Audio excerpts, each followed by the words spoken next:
There are a couple of unnecessary deceits to get your head around with, and so I watch you from afar as a high concept. The first is the vaguely stalkerish thing around their name, one which can be taken in a romantic or otherwise context, but either way has overtones of the obsessional.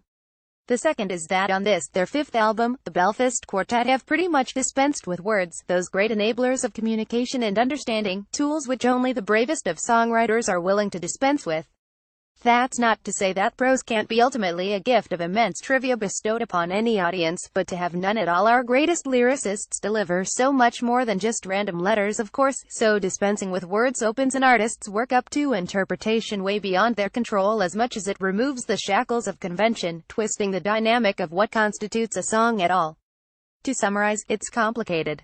In order to take on the job positively, the foursome, guitarists Rory Fryers and Niall Kennedy, bassist Jonathan Edger and drummer Chris Wee, worked with a new process, filtering the endless shimmering's 30 maybes into a tightly gathered final roster of 9 that, by and large, were completed in a couple of takes played live in a rehearsal room.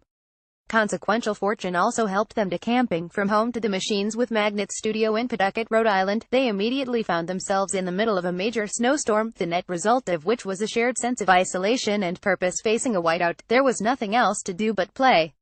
Music without words with guitars is generally defined as post-rock these days, but Endless Shimmering is too bold, too kinetic, and not as consciously exclusive as that sideshow's academic end often suggests. Opener 3 Triangles begins at a racing, full-blooded tempo, guitar lines traversing deepening fissures and a series of ever more urgent peaks, like a desperate race to keep the listener's head above rising tides. This feeling of movement is constant on Terrors of Pleasure. The riffs are gunned into shapes and tones, a barrage that neatly avoids being overwhelming and remains throughout all of its countless phases along, circuitous groove, never once looping. Being dumb works, especially when expression is given to musicians who choose eloquence through their instruments.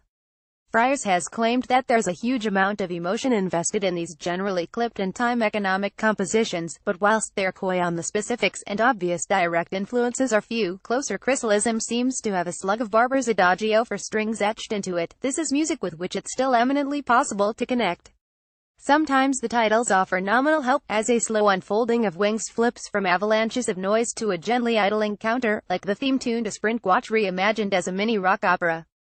Given the foursome's commitment to brevity otherwise, it's the longest excursions here which somehow make for the most satisfying, both leaps that breathe with a fully realized punch and subtlety. Il Chere Life is the upbeat, more virtuous of the two, a story with discernible passages, but the centerpiece here is the 7 minutes plus of Dying Giants, an odyssey which escapes any notion of math rock gestalt by soaring into the kind of glorious ambience that takes ASIWYFA's kindling and turns it into something capable of illuminating the sky for miles. Maybe this caterwauling is both a validation of the album's name and their own. Like a mirage, it changes shape depending from which perspective it's listened to, and for some the band's determination to confront the limitations of their form will be too intense to stand. The Endless Shimmering is their landmark record despite what it lacks, the embodiment of joyful progression and proof that thrills are what you make from what you have. Andy Peterson just published.